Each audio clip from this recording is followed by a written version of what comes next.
Në njësi numër 3 të Tiranës, kryeministri Edi Rama u takua me banorët për të prezantuar projektin e sistemit me kamera inteligjente, duke komentuar gjithashtu mbi atentatin e fundit pranë aeroportit të Rinasit.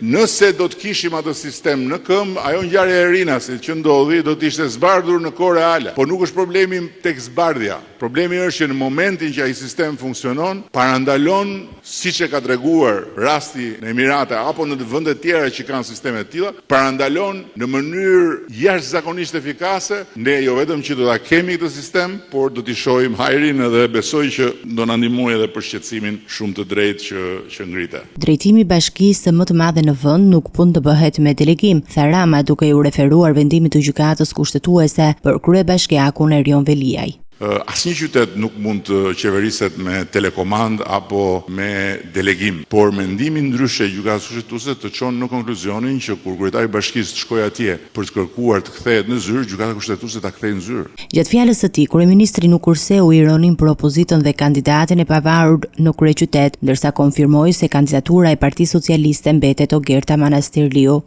Që një parti, një forcë politike që pretendon të jetë alternativa e qeverisë të arratiset nga zgjedhjet dhe të nxjerrë dhe të fshihet mbas disa pseudo të pavarurve dhe madje për kryeqytetin të nxjerrë një aktor që luan rolin e kandidatit pavarur. Rama tha se tatimi për biznesin e vogël do të mbetet zero deri në fund mandatit. Ai foli edhe për paqen fiskale, për të cilën Fondi Monetar Ndërkombëtar foli me rezerva. Paqja fiskale është një marrëveshje me sipërmarrjen për të rënë dakord një shumë të dakordsuar tatimi.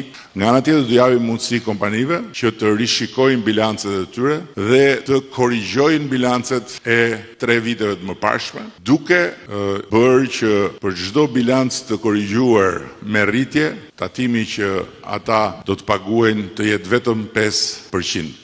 Kryefjala mbetet rritja e pensioneve, tha kryeministri gjatë prezantimit të projekt buxhetit për vitin 2026, duke nënvizuar prioritetet sociale të qeverisë. Do të arrijm objektivin që pensionin mesatar të plot në zonat urbane ta kemi 400 euro dhe pensionin minimal në zonën rurale ta kemi 180 euro. Takimi shërbeu për të dëgjuar shqetësimet e banorëve dhe për të prezantuar strategjitë e sigurisë dhe zhvillimit urban, ndërsa qeveria theksoi angazhim dhe transparencë për përmirësimin e shërbimeve për qytetarët.